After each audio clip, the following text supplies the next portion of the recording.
Nós vamos aproveitar essa harmonia do ambiente, essa paz que nos envolve, para fechar os nossos olhos, respirar profundamente, expirando todo o ar dos pulmões, a fim de que com eles nós possamos nos libertar por alguns momentos das nossas preocupações, responsabilidades, tudo aquilo que envolve a nossa rotina, o nosso dia a dia.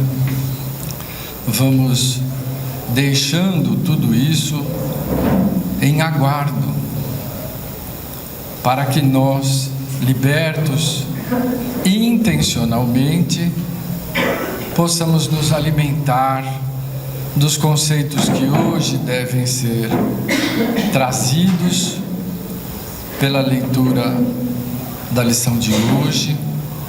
Pedimos amparo e inspiração a Jesus, o nosso Mestre, aos seus representantes, nossos benfeitores, para que possamos todos sairmos daqui revigorados, conscientizados, lúcidos das nossas reais necessidades espirituais e podermos iniciar a semana que se desenha à nossa frente com muita determinação, com bom ânimo, mas especialmente utilizando o exemplo de Jesus para nos guiar pelas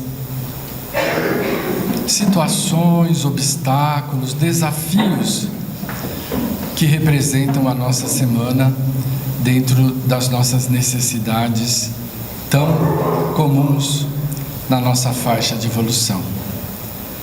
Assim, gratos pela companhia espiritual, por termos conseguido chegar aqui, nós vamos pedindo ao Pai da vida, a quem agradecemos pela própria vida, para iniciarmos os nossos comentários dessa manhã. Capítulo 22, não separeis o que Deus juntou. André, você pegou o Evangelho para mim? Eu gostaria de ler o texto evangélico de abertura, porque é sempre bom a gente ouvir Jesus. E na lição de hoje está nas anotações, obrigado, do apóstolo Mateus.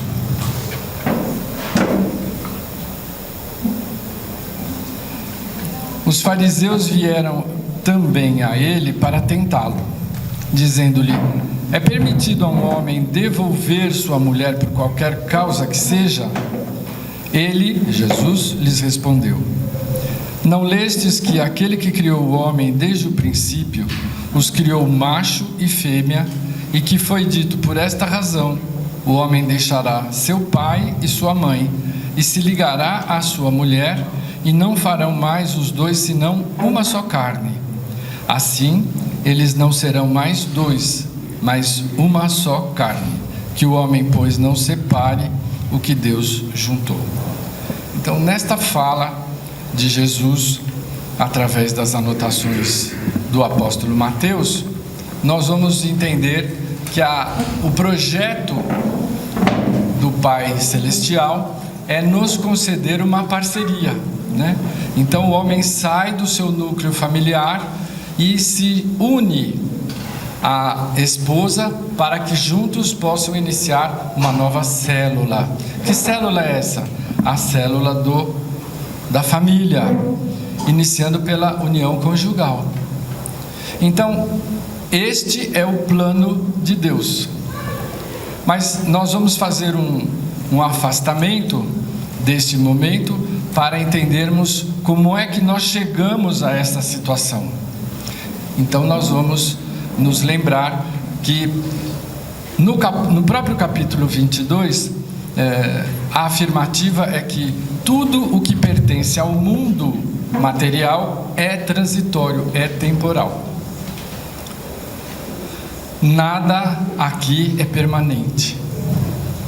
Nós já vimos muitas tentativas de eternização das personalidades, das civilizações, e que o tempo não perdoou. Então aqui a característica é essa: é de impermanência. Porém, tudo o que advém de Deus, aí a coisa muda. As leis que o Pai criou para gerir toda a criação, da qual nós fazemos parte, essas leis são imutáveis, porque são perfeitas, porque emanam de Deus. Então, as leis da natureza, ela é a mesma no Brasil, no Uruguai, na China, no hemisfério norte, onde você for, são as mesmas leis, porque elas são leis naturais, são leis de Deus. Então nós temos, na nossa condição de seres encarnados, dois momentos diferentes. Nós somos espíritos imortais, criados por Deus para o desenvolvimento perene, sem data de vencimento. Mas o nosso objetivo é a conquista da evolução, da autoiluminação, da expansão de tudo que recebemos em semente, para que nos tornemos seres ativos e cooperativos dentro da criação, onde estivermos. Essa é a nossa destinação. Mas para isso, nós mergulhamos muitas vezes na superfície dos planetas, nós aqui no planeta Terra, para irmos conquistando essa evolução. Houve época já em que nós, humanidade, estávamos no início da escada de evolução, primeiros degraus. Então nós tínhamos o quê? O domínio do instinto. Nós éramos puro instinto. Ah, é ruim o instinto? Não, o instinto já foi muito útil para nós no momento em que ele nos guiou rumo às conquistas que nós viemos fazendo e ainda estamos em plena atividade para conquistar sentimentos. E dos sentimentos nós vamos ao requinte do amor. E conquistando o amor, nós vamos às faixas de evolução dos espíritos puros. E aí, só a evolução vai nos dizer o que tem mais à frente, mas tem coisa à frente. Enfim, só para entender que nós não estamos prisioneiros nesse momento evolutivo. Muito bem. Então, numa classe de antropologia nos Estados Unidos, na Universidade de Yale, perguntaram à grande socióloga Margaret Mead, que estudava o povo da Samoa, e perguntaram a ela: professora, qual o primeiro sinal que se nota da civilização, do aparecimento, do surgimento da civilização num grupamento humano? Achando que ela fosse dizer o uso da ferramenta, o domínio da fala, o domínio do fogo. E ela disse: pesquisando restos de ossos de 15 mil anos, nós encontramos um osso do fêmur com uma fratura cicatrizada. E esta é a primeira indicação do surgimento da civilidade, da civilização. Eles disseram: mas por quê? Porque o fêmur é o osso mais longo do corpo. Nós da melhor idade temos que tomar um cuidado danado com esse bichinho. Não pode cair, pode tudo menos cair. E para que ele se cicatrize da fratura, é preciso no mínimo 6 semanas. Numa sociedade em que não havia civilização, é cada um por si. Então alguém se incumbiu de cuidar daquele humano para que ele se alimentasse, para que ele não fosse alimento de alguém, para que ele se abrigasse, até ele conseguir retomar a independência. Então este acolhimento é uma forma de renúncia eu abro mão, aumento o meu trabalho para cuidar de alguém. Talvez tenha sido a revelação do primeiro casal. Nós estamos falando de casamento hoje, nós não sabemos, mas vamos acreditar que sim. Uma esposa dedicada a um marido cuidadoso. Então, veja, nós saímos porque nós somos os mesmos que voltamos muitas vezes na evolução. Então nós saímos da cada um por si para começar a cuidar uns dos outros. Isto é conquista, é evolução, não é material. Isto é do nosso patrimônio espiritual. Então nós sempre somos convidados por Deus para não nos limitarmos aonde estivermos, para sempre aumentarmos as conquistas. Muito bem. O matrimônio, a associação, então, é uma conquista. E hoje, notem, muitos pensadores dizem que a instituição do casamento já era, precisamos encontrar outros mecanismos, mas não é verdade. No interior do edifício da instituição, da família, através da união conjugal, é a nossa bancada de trabalho. A festa, a flor, o arroz, ainda joga arroz? O arroz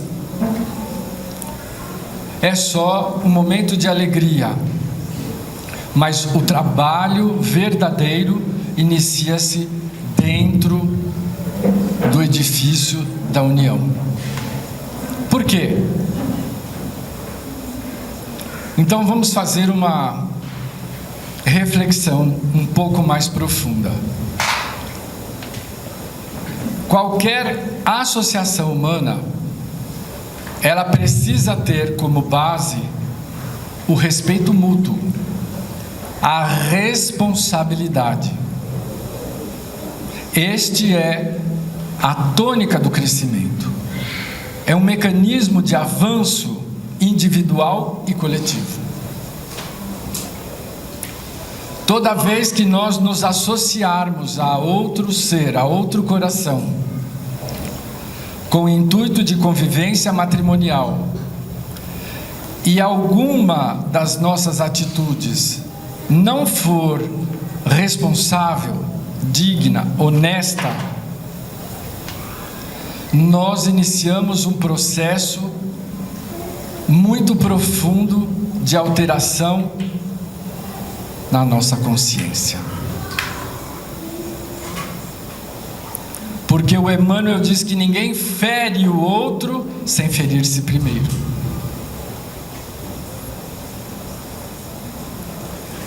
Então, quando nós enganamos, traímos, abandonamos injustificadamente, nós criamos uma ferida na consciência. Mas o que é essa consciência, pelo amor de Deus? É o mecanismo que o Pai criou dentro de cada um de nós, que é o nosso roteiro, é o nosso GPS moral e espiritual. É Ele quem nos diz: eu tenho dois caminhos, eu posso caminhar pelos dois, mas a minha consciência me pede para ir pelo mais difícil. E toda vez que a gente respeita a consciência, a gente encontra boas soluções. Dor, dificuldade, mas bons resultados. Então, veja, hoje nós temos legiões de seres que encontram no interior da instituição do casamento o início do verdadeiro trabalho. Com o surgimento da necessidade da minha transformação. Porque quando as coisas alteram, azedam, ficam diferentes de quando a gente estava com as flores do início, a gente acusa o outro. É você que tem que mudar. Esquecidos de que nós somos reencarnacionistas. Nós sabemos que muitas vezes, quando a alteração da conduta do nosso cônjuge é o início do nosso acerto com a nossa própria consciência. Aquela alteração e desequilíbrio que nós tanto desprezamos no outro, pode ter sido gerada por nós. Ah, mas eu não lembro. Você não lembra porque o Pai é misericordioso. Ele, cada vez que a gente mergulha na carne, Ele nos empresta o esquecimento do que foi passado. Mas Ele mantém a consciência. A consciência que nos fala: eu não gosto do que a criatura se transformou, mas algo me diz que eu tenho que segurar a onda. Então, se eu leio desta forma, a situação que se inicia num processo a dois, e que não era no início a realidade que se transformou, pode acreditar que isso tem um endereço certo. Ele veio da semeadura equivocada do nosso passado. E se nós tivermos consciência espiritual, nós vamos encarar essa situação não como um castigo, mas como uma preciosa oportunidade de transformação. Não existe outra. É só na forja, no cadinho do calor, que os metais se transfundem.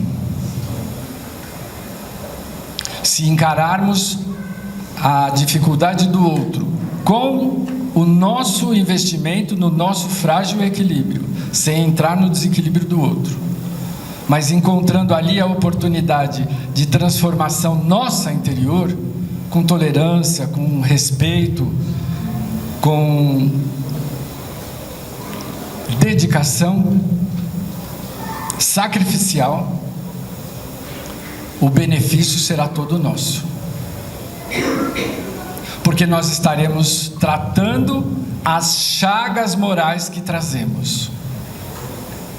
Não se iludam quando hoje a gente faz tudo certinho, porque esse tudo certinho pode ser o escaldar de situações terríveis que nós passamos no passado e que hoje nós temos muito medo de errar de novo. Então não é que nós estamos bons, é que nós estamos escaldados. É diferente. Porque bom você vai ver se você estiver no seu amadurecimento. Aquele que não perde o equilíbrio e tolera o desequilíbrio do outro, interferindo quando possível, convidando quando possível, mas sem deixar de investir no seu equilíbrio possível, pessoal, esse vai conseguir superar, mesmo que o outro não aceite. Mas como se faz isso, pelo amor de Deus? Então, agora nós vamos entender por que os benfeitores nos pedem para investir no canal da oração, no culto do Evangelho no lar, na leitura edificante, na frequência aos cursos, para que a informação nos permita entender as regras do jogo e nos permita retomar nas nossas próprias mãos a condução do nosso processo, sem ficar esperando que o mundo passe açúcar na chupeta para você ficar mais docinho, mas entendendo que nós estamos aqui para grandes esforços, sacrifícios, dores e lágrimas, para retomarmos o caminho da ascensão espiritual, do qual nos afastamos intencionalmente, ou não. Eu nem sabia que ia dar toda essa confusão, mas saiu da rota. Então, quando a gente volta para a rota, o caminho é sempre de dor, mas ninguém fica abandonado. Por isso convidamos Jesus a trilhar conosco através da prece, através do Evangelho no lar, da leitura edificante, da oração e da vigilância. Nós nunca estaremos sozinhos. E estaremos corrigindo-nos. Para de tentar corrigir o outro. Convida, mas continua a tua tarefa.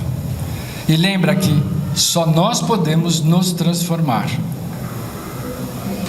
E junto com essas situações aflitivas, dolorosas, nós podemos continuar estabelecendo ligações de afeto em outros níveis, fraternos, profissionais, familiares, doutrinários, nós podemos continuar nos ligando amorosamente, oferecendo o melhor, sendo honesto nas nossas relações, fazendo amigos, servindo, atendendo, mesmo aqueles que não nos retribuem.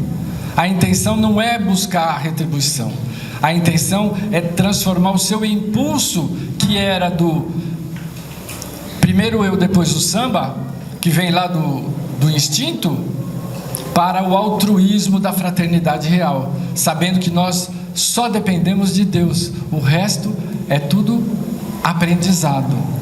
Então, quando a gente faz isso, nós vamos estruturando a nossa fé, o nosso conhecimento, que a fé é raciocinada, e aí a gente passa pelas situações sem vitimismo. Ai, pobre de mim, ai, coitado de mim, e conta a sua história para o quitandeiro, para o moço da caixa, para quem quiser ouvir, e até para quem não quiser ouvir. Porque o máximo de intenção é que você seja a vítima, e a vítima nunca sai do lugar, não faz nada, só sofre. Então esse não podemos ser nós.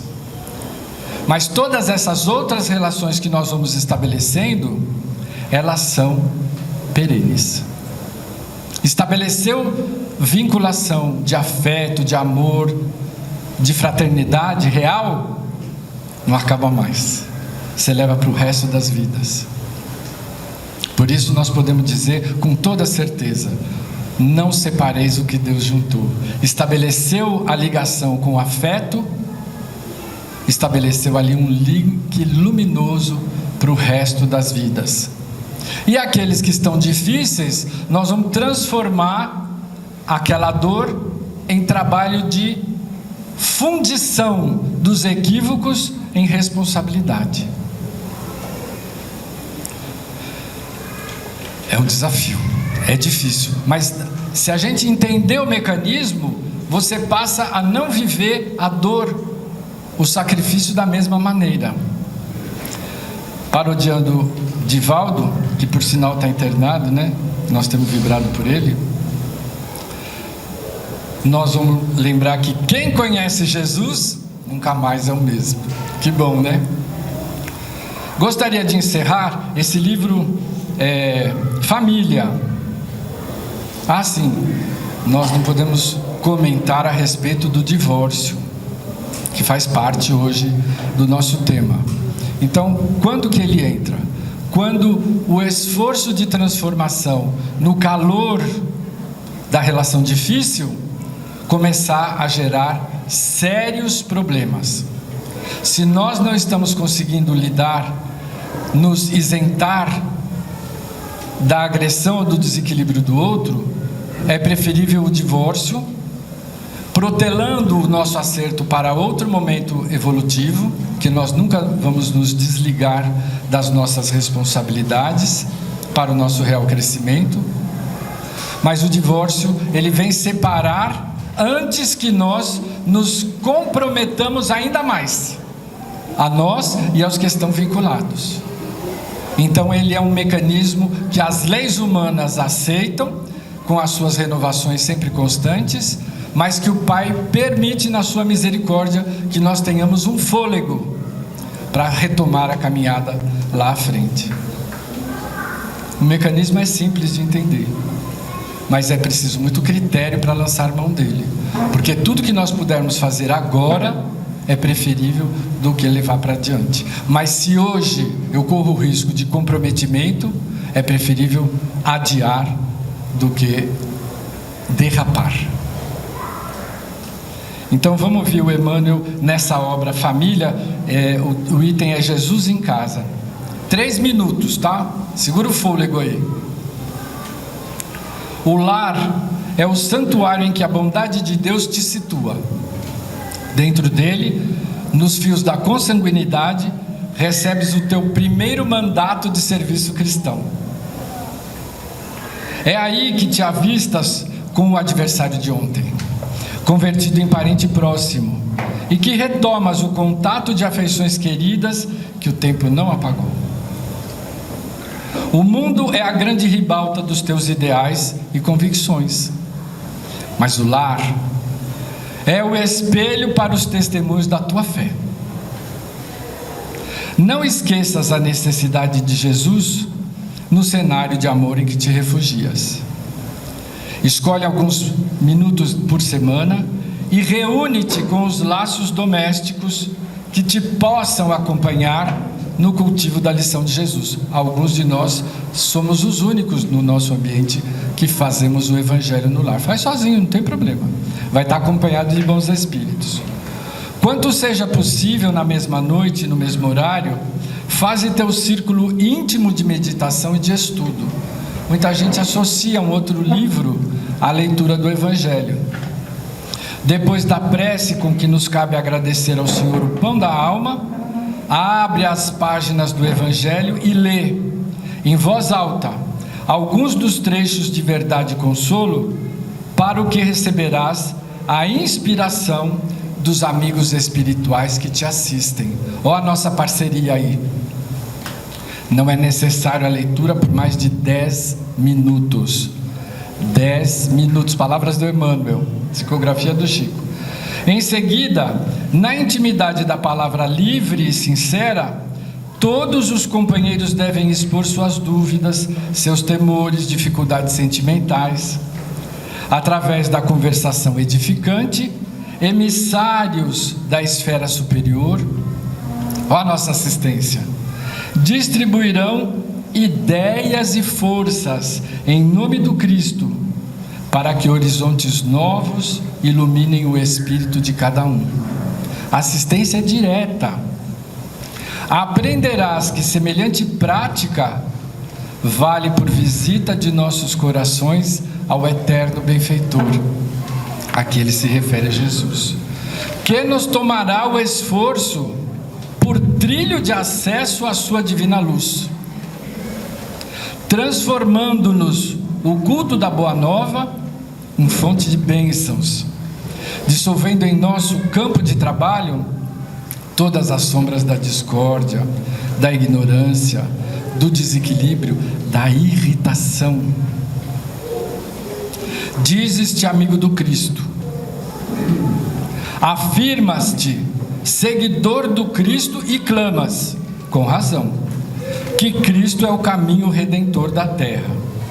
Mas não te esqueças de erigir-lhe assento constante à mesa do próprio lar, para que a luz do Evangelho se te faça vida e alegria no coração. Dá para desanimar? Não, né? Com tudo isso, nós precisamos repensar como e o que nós estamos fazendo no nosso grupo doméstico, com dentro do nosso próprio ser. E com base nessas reflexões e nessa orientação do Emmanuel no livro Família, vamos começar a vibrar por todos os parentes que vão participar conosco, para que haja tolerância, paciência, para que não haja desequilíbrio, que é o que muitas vezes ocorre nessas datas. Os parentes nunca se encontram, quando encontram nessa época, gera um atrito danado. Então nós já podemos prevenir isso fazendo preces. Nós já sabemos onde é, com quem é. Então já vamos pedindo a presença da luz, a expansão da nossa paciência, da nossa tolerância. Nós já conhecemos o defeito de cada um de cor. Sabemos até a faísca onde é que vai começar o fogo. Então ali a gente já vai investindo. Se os outros não conseguirem, nós pelo menos estamos nos neutralizando como lenha para essa fogueira. E muitas vezes conseguimos, com as nossas preces, evitar situações de atrito que vão nos custar muito caro. Então vamos vibrar paz pelos nossos encontros de final de ano. E agora vamos nos dirigir à nossa sala de fluidoterapia. Lá nós teremos os nossos médiuns passistas, que ministrarão energias salutares, vinda do plano espiritual para nos envolver, e para isso nós vamos manter o nosso coração ligado a Jesus e pedindo recurso, força e coragem moral para enfrentarmos a nossa própria sombra. Muita paz a todos.